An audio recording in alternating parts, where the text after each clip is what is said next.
Boise, Idaho, Monday, March 24th, 2015, 6:12 p.m. The snow had started falling heavier, blanketing the highway in a silent white sheet. Visibility was low, cars crawled forward, horns honked in confusion, but no one expected what came next. A car swerved off the icy road, slammed into the guardrail, and burst into flames. Inside, a pregnant woman screamed, trapped, alone. Smoke pouring from the dashboard, fire creeping toward the back seat. People stopped. They watched. Called 911. Some shouted for help. But no one moved, until a boy appeared, 10 years old. Tiny frame, scuffed shoes, no coat. Jalen Carter ran barefoot through the snow, weaving between parked cars and stunned drivers. He reached the burning vehicle and without hesitation yanked open the mangled passenger door. What he did next left everyone speechless. This is not just a story about a fire. It is a story about bravery, about breaking the mold of who we expect heroes to be. Meet Jalen Carter, a boy with nothing, who gave everything to save a stranger. Comment: true heroes don't wear capes if you're ready to witness the courage that silenced hate. Because when the world froze, one boy ran toward the fire. Jalen Carter had always been quiet, a watcher, the kind of child who noticed everything but said very little. At 10 years old, he had already learned that silence could be armor. He had been living at a church shelter ever since his grandmother passed away. They were close. She had raised him. When she died, the world seemed to forget about him. No relatives stepped forward. No permanent placement came. Just a cot, a folded blanket, and a rotating list of volunteers at the shelter. Jalen spent his days reading in the church basement and walking the snowy back roads behind the town. He liked the quiet out there. Few cars, fewer people. It gave him space to think, to feel. One day, weeks before the crash, he'd seen a couple at a gas station. The woman was pregnant, rubbing her stomach, looking tired. Her husband was tall, impatient. They were arguing about something small. Jalen could not hear the words, but he felt the tension. He had tried to walk around them. The man bumped into him and shoved him aside. "Watch where you're going, boy," the man muttered, barely looking at him. Jalen had said nothing, just tucked his hands into his sleeves and walked away. He did not expect to see them again. But now, on that frozen highway, he heard the same voice, weakened, panicked, crying. He crept closer to the flaming SUV. Smoke billowed into the air. The car was upside down, wheels spinning. The woman was trapped inside, her scream muffled but unmistakable. Jalen's heart pounded. "That's her. She's crying," he whispered to himself. He knew what it felt like to be left alone, to have no one show up. So he did what no one expected a boy his age, his size, his situation to do. He stepped forward. Comment: if you've ever been judged before people knew your heart. Because Jalen wasn't just a bystander. He was ready long before the fire started. Jalen Carter was walking back from town with a plastic bag of donated bread swinging from his wrist. The snow crunched under his worn sneakers, and his breath came in visible clouds. That was when he saw it. Smoke. A thick, rising column against the pale winter sky. Jalen froze. His eyes narrowed. Without a second thought, he dropped the bread and took off running. As he crested a snowy embankment, the scene hit him like a fist to the chest. A white SUV, overturned and on fire, lay crumpled on the side of the highway. Its wheels spun in the air like windmills. Flames licked up from the hood. The front windshield was cracked in a spiderweb pattern, and inside, a woman, pregnant, screaming, "Help! My baby is going to die!" Her voice ripped through the cold air. She pounded on the passenger window, blood smeared across her forehead. Jalen did not hesitate. He sprinted down the slope, snow flying behind him. He reached the car and scanned the frame. Doors jammed, smoke thick, flames inching closer to the cabin. Without blinking, he grabbed a chunk of road salt rock from the shoulder and slammed it into the front passenger window. Once, twice. On the third hit, it shattered. He reached in, cutting his arm on the jagged edge, and crawled through the broken glass into the sideways car. Inside was heat, smoke, confusion. "Grab my hand, ma'am!" "We don't have much time," he shouted, coughing. The woman, tears streaming, belly heaving with contractions, reached for him. Her hand was slick with blood. Jalen locked onto it. With all the strength his small body could summon, he dragged her toward the busted window, shielding her head as sparks began raining from the dashboard. He pulled. She cried out. A final heave. Then they both tumbled into the snow just as the engine behind them exploded into a burst of orange fire. They lay there, shaking, soot-covered, as ash began falling like a second snow. Jalen clutched her hand. "You're okay now? You're out." Comment. He didn't think twice if your heart's already racing, because sometimes the strongest rescues come from the smallest hands. Jalen pulled off his thin coat and gently draped it over the woman's shivering body. Her breath came in quick, shallow gasps. Snow had begun falling again, soft flakes mixing with ash as they landed on her face. She clutched her stomach, wincing in pain. I think I'm in labor," she whispered, eyes wide with panic. Jalen knelt beside her. His hands trembled, but his voice was steady. "Help is coming," he said. "You just hold on." He turned toward the highway and began yelling at the top of his lungs. His voice cracked against the wind. "Help! Over here! She needs help!" Minutes passed like hours, until finally a semi-truck slowed, then skidded to a stop. A tall man in a flannel jacket jumped out and ran toward them. "What happened?" "Car crash. She's pregnant. I pulled her out." The man blinked, looking between the boy and the wreckage. His jaw tightened. "Who pulled her out?" Jalen looked down at his soot-covered hands. "Me." Within minutes, others stopped. Someone called 911. Blankets appeared from trunks. People gathered around the woman, speaking softly, offering water and comfort. The first EMTs arrived, shocked to see a 10-year-old boy had carried out a rescue before they even got there. They loaded the woman onto a stretcher, checking her vitals, speaking in clipped, urgent tones.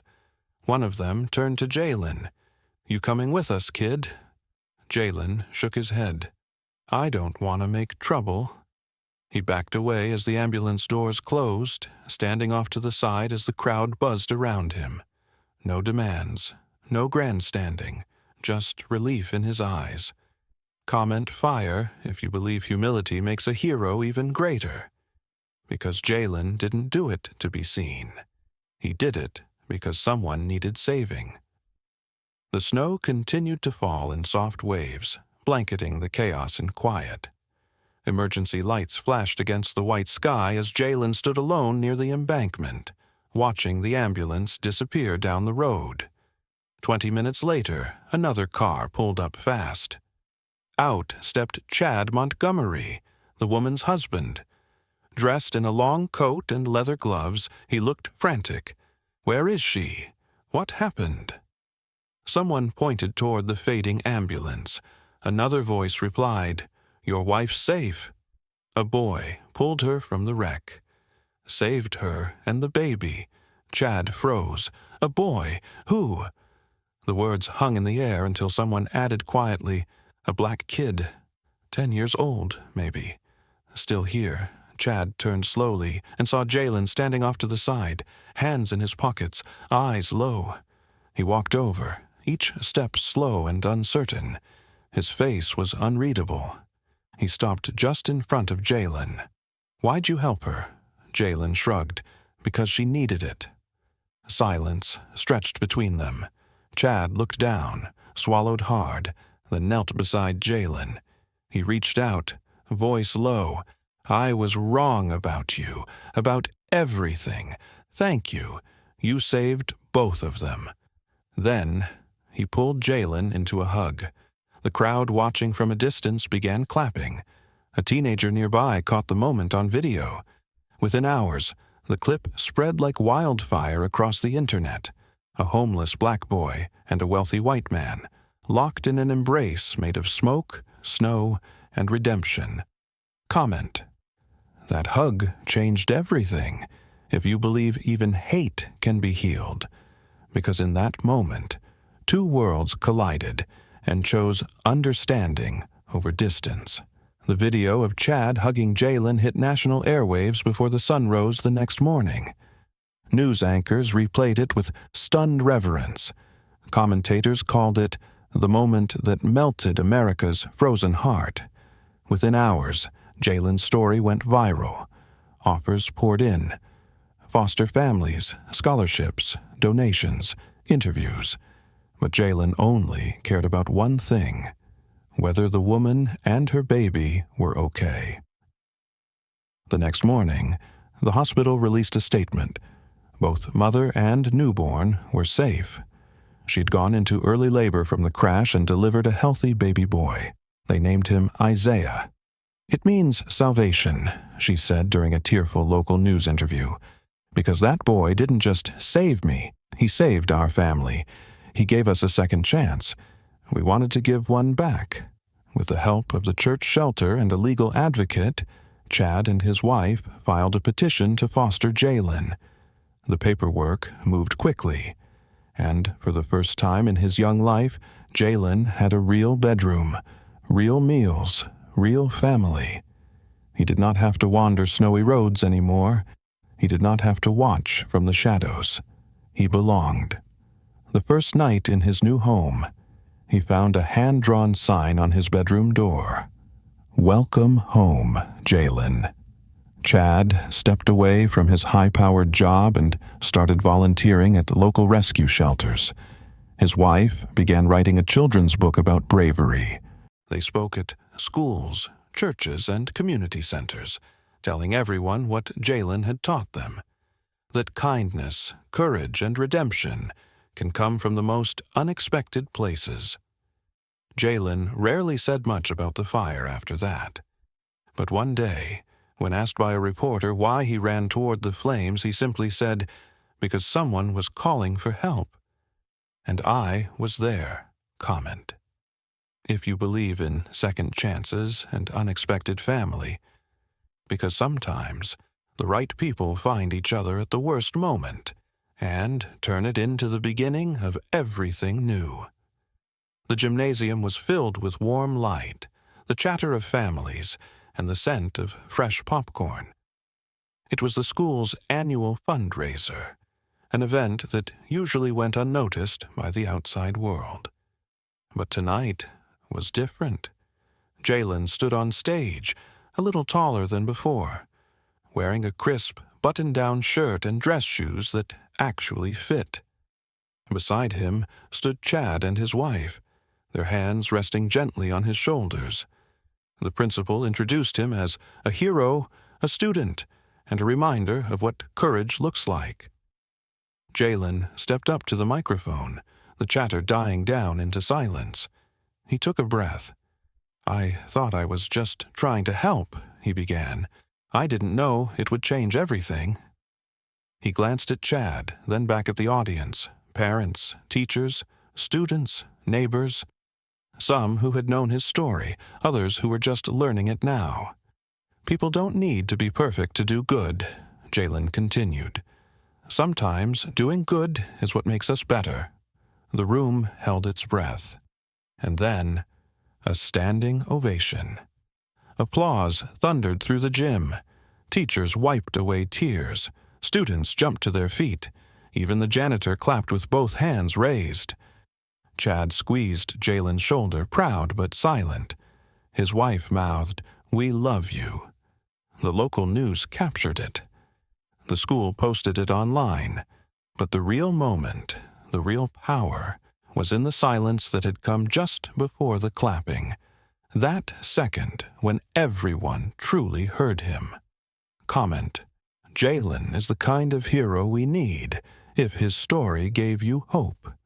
Because sometimes the smallest voices echo the loudest when spoken from the heart. Jalen Carter's story did not end at the fire. It began there. His act of bravery on that snowy highway sparked a national conversation. News outlets continued to follow his journey. Commentators called him the boy who melted America's coldest day.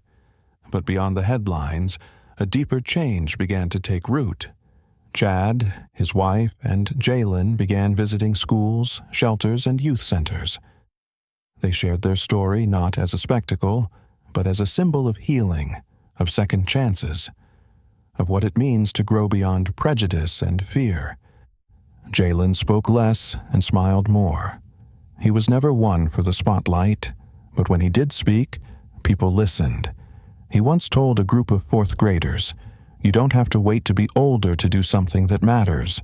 Sometimes bravery shows up when you don't even know you have it." Kids lined up to hug him afterward. His dream now, to become a firefighter. "I want to be the guy who shows up," he said, "the one who runs in when it counts." His new family supports him fully. Isaiah, the baby he helped save, toddles around the house calling him Jay. And every winter, on the anniversary of the crash, the family returns to that highway, not to relive the trauma, but to remember the beginning of everything new. Comment: if Jalen reminded you that courage comes in all sizes. Watch our next video. Black girl interrupts court.